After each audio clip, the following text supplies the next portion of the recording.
Morning, everyone. It's Saturday, March 3rd. Come back down here to the timber. We're going to go check our mineral pile and see if we can't find any more sheds. It's been roughly a month, 3 weeks since I came down here and put everything out. So we're just gonna drive out to the timber and see what we can do. It's kind of windy out today. I'd planned on maybe trying and putting out a little bit of a test plot for my cover crop inside the timber. We'll just have to actually see how windy it is out there. For being March, we haven't had much precipitation this winter either. All in all, probably less than a foot of snow. We're actually in drought conditions right now. So we'll just have to see how much moisture we have. The reason I want to put this plot out too is because they're talking nice inch of rain coming this week. So if I can get it out and get something down and see how it comes up, then maybe I'll wait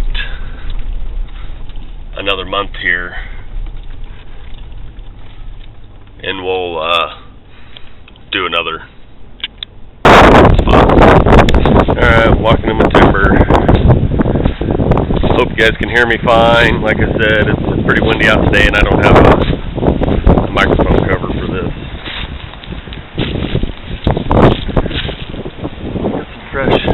Fresh deer tracks around though. They're still here. The stand's still up. We had this last week. We had some pretty windy conditions.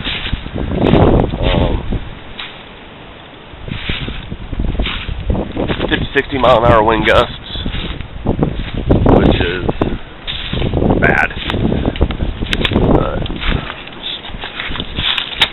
Kept taking a better route. The tree's still there, so it survived. I don't know if I'm going to try to wrap a strap around it and try to pull that tree together. I don't know. We'll have to see.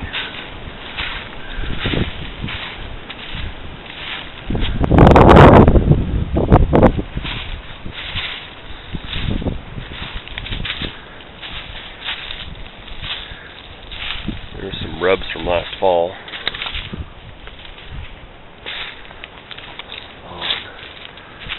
Trail.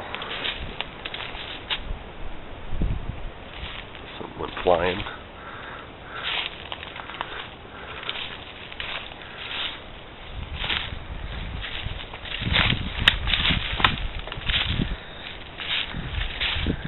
Hey, looky here, we had a little success. Something's been in there. Definitely some deer prints. So I think, looks like I forgot this down here.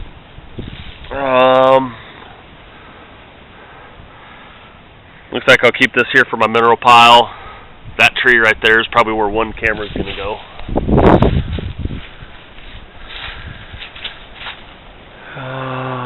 Ooh, it's warm out today. It's almost 70 already. Pretty warm for March. Oh boy. So I'm thinking in here for some cover crop, because there's open through here, so I brought and there's a trail right down through the middle here. So what I might do is I brought doe droppings. I brought a couple rakes down with me. What I might do is I just might rake up an area in here. It's not real big. It's not real windy and as bad inside the timber here as I thought. But I brought a big heavy rake and I'll rake up a rig up an area here, maybe 10-20 foot around or something, or maybe I can do it over here. Just a little something, and that way maybe we'll have some spots here for the turkeys to go through too. See if I can get them back in here. But it's a start. I think this is my area because it's going to have sunlight, but yet it's going to have shade. So we'll let me go get my stuff and we'll go from there. Okay, so here's what I did. Here's one spot. I ended up doing 2 spots. I did one that was going to be pretty much shaded all the time. Then this one's going to have sun for part of the day since there's a clearing right here. But all I did was I took a heavy garden rake and I just kind of scraped back the bottom layer here, the brush and leaves and stuff from the trees from last fall, some branches and stuff. I just scraped it off, and then I took just a light leaf rake and I just scratched the top of it, and then I just sewed by hand. This is what I'm using. This is not an endorsement. This is just what I found. It's just actually it's a no-till cover crop. It's got let's see, ryegrass. It'll ever focus. Ryegrass, clover, and kind of a forage rape in it. So this is one spot. The instructions say here to start planting at the beginning of the spring thaw and continue through early summer.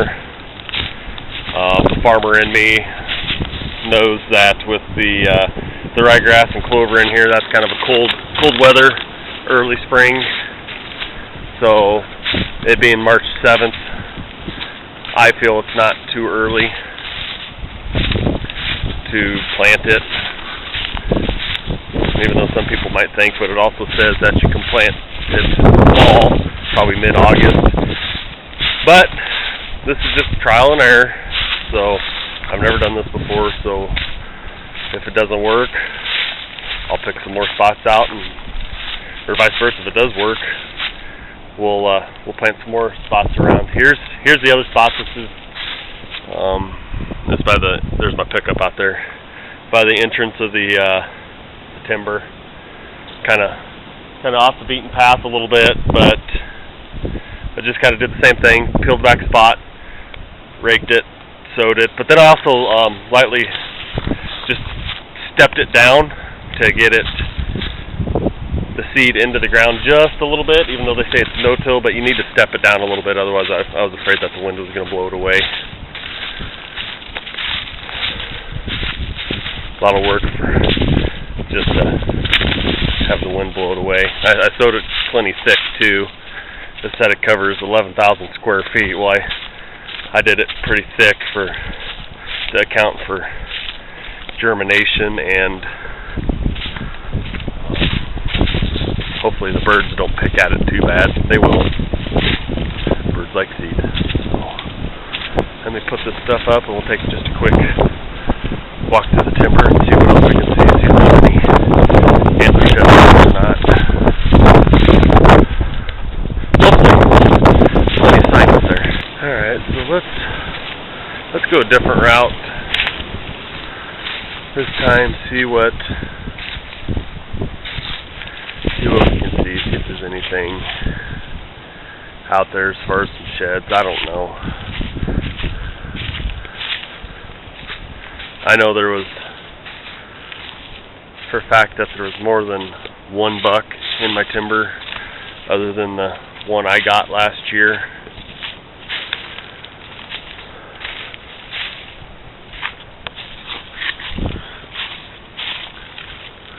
There was the one I got, then there was another very large buck running around.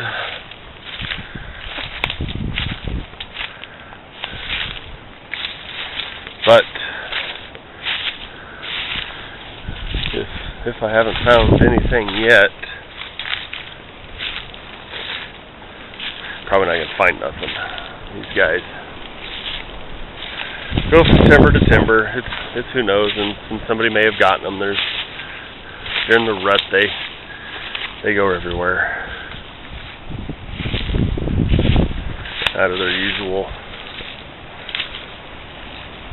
areas.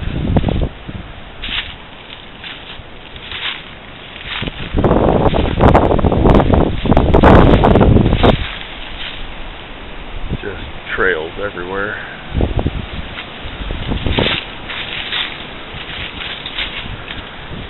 Might try to walk to the other end of the timber, the thick end.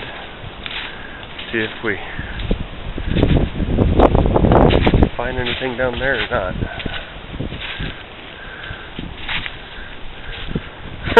Usually where we find sheds is in the middle of the field in a tractor tire when we're doing field work. That's how it usually works. That's enough to ruin the day.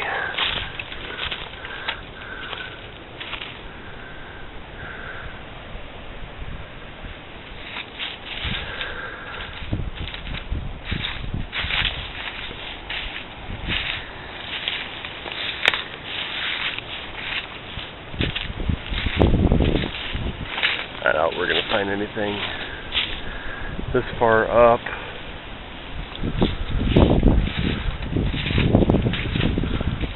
What I should probably be doing is looking along the field edge, because once those antlers come loose, I've seen videos of deer just shaking their heads and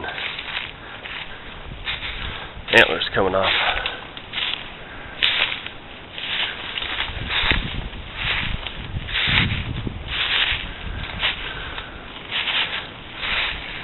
There's a scrape from last fall.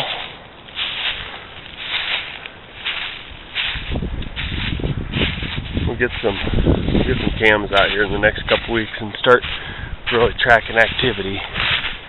I don't think I'm going to this week just because they're talking that rain coming, and the road I use to get in here is shared by. It's not just our road; it's shared by 2 other farmers, and it's not even a minimum maintenance road. It's just a dirt path, and when it rains, it's muddy, and I don't want to be that guy that ruins the road and makes everybody mad, because I know it's happened to us where other people trash the roads, and I've fixed it. So, like I said, I don't want to be that guy.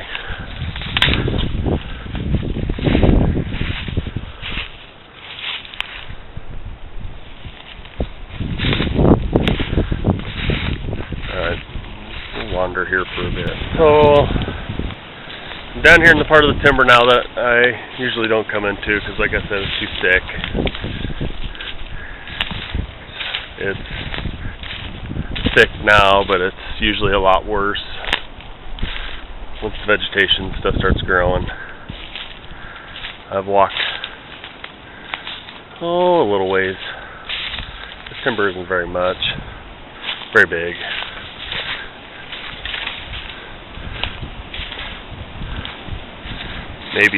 Maybe 6 acres is what they call it. I don't know. I'd have to look at the plat map. Well, they call it this all. It's all under one field anyways.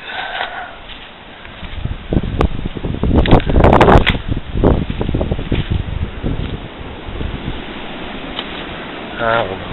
We're probably not going to find nothing. They probably, like I said, they have either probably shedded if the deer stuck around last fall, or didn't get taken by somebody else in the neighboring timber. Then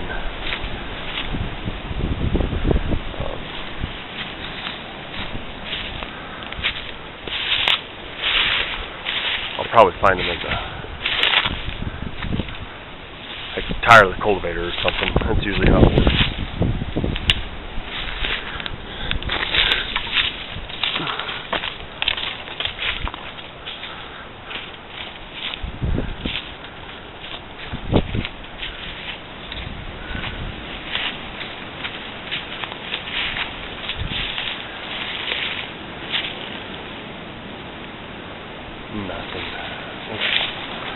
walk over here towards the creek.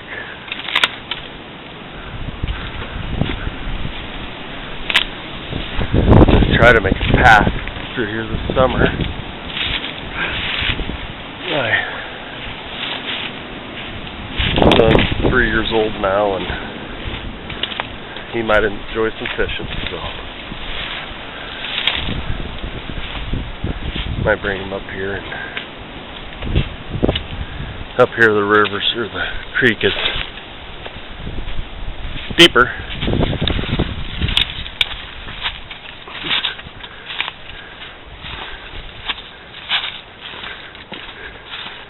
See if we can't get us some channel cat or something. Place to put my canoe in. Go up and go fishing.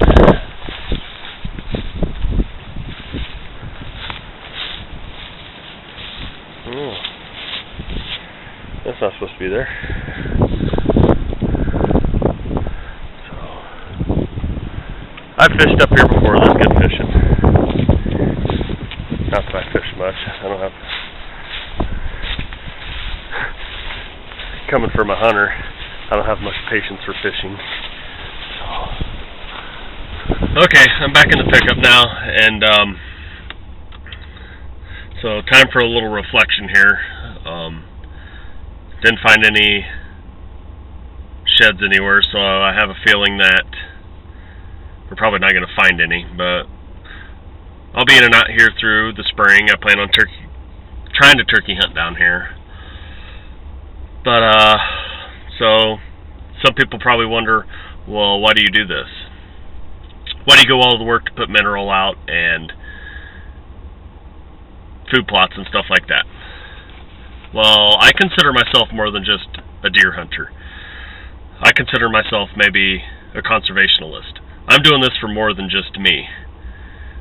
I'm doing this for the deer, the animal. I do not get deer every year. I love deer meat, but it's more than just trophy hunting for me. I feel that the deer deserves something back too. See, in the area I hunt in, you know, I'm just south of Omaha and Bellevue here in Nebraska, and the area I hunt in is very, during the November firearms season, there's just gobs and gobs and gobs of people that come down from Omaha, from the cities and stuff, and they just blast everything in sight. And I don't think that's fair. I feel every deer deserves to live too. Especially more than just deer. You know, when I get my deer, I usually try to, anymore myself, I don't shoot anything that's less than probably 3 years old. And you say, well, how do you tell? Well, it's more than just antlers, because it's not always about the antler size. You can tell by body, by how the belly sags, by how big the neck gets. You know, you can tell by the back. But anyways, I feel it's not right to shoot a small buck or a doe, you know, that's a year and a half old. Give that animal a chance. Let it get bigger. Let it grow. Let it do its job. And I feel by putting the mineral out and the test plots out, or the cover crop, that keeps them in the timber, but that keeps them in a certain area. Now, do I feel that, you know, they say, what about culling out a buck for bad genetics? Yes, I've done that. You want to keep good genetics in the herd, just so there's no inbreeding and just better genetics. So I want to, you know, and this is more than for just me. My wife deer hunts as well. So does my dad. But also, I want my children to be able to hunt too when they get older, if they want. So that's why I do this. my family loves wild game. I'm going to continue to hunt. I currently have what I consider my first real trophy buck. He's a taxidermist. I got him last fall. So it's not going to be such a big push for me, but my wife kind of knows my rules about, the age of an animal. She's more for hunting for meat, which is fine, because, like I said, we both love deer meat, wild game. My kids, they don't know no different when they eat it, but my aspirations are to go bigger. I'm going to try to go mule deer hunting this fall. I want to go pronghorn hunting, ultimately work my way up to elk. Of course, I work a full-time job and farm as well, so it's all time's a huge factor, but I'm going to let my deer grow. Now, my wife, I might let her, she has no issues with taking a doe, and that's fine. I don't really either, but it all sometimes it doesn't happen. I've hunted down here. Well, I've hunted for over 20 years, and there's been several seasons where I've gone before, and I've never seen a deer one, and that's moving between different spots in the timber, different timbers, and stuff like that. It's not all about getting an animal to me. I love being out in Mother Nature. Good philosophy I've always said is a bad day of hunting is better than a good day at work. So I'll continue to follow that motto. But we have bigger aspirations. I want to get this timber cleaned up a little bit more. My uncle, he doesn't hunt, but he is all about wildlife. This timber used to be chock full of turkeys. I have no idea where they've gone. I'm going to try to get them back in here, but we want to, I'm pretty sure that he wants to plant, we have a little sweet corn planter, but we're going to get milo plates for it, and we're going to plant 4 rows of milo all around this field. If we don't get turkeys back, we're going to try to get some pheasant down here. You don't see pheasant around anymore. Once in a great blue moon, you'll have a rooster run across the road in front of you, and we want to bring them back. They always say turkey and pheasants don't co-inhabit, and that's very true. But anyways, I'll quit rambling. More videos to come. I'll come back down here in a month. Probably not even that long, but we'll check the food plots, and if they're doing better, we'll plant more. So anyways, if you like what you see, give me a thumbs up, and please hit that subscribe button, and we'll catch you later. Thank you.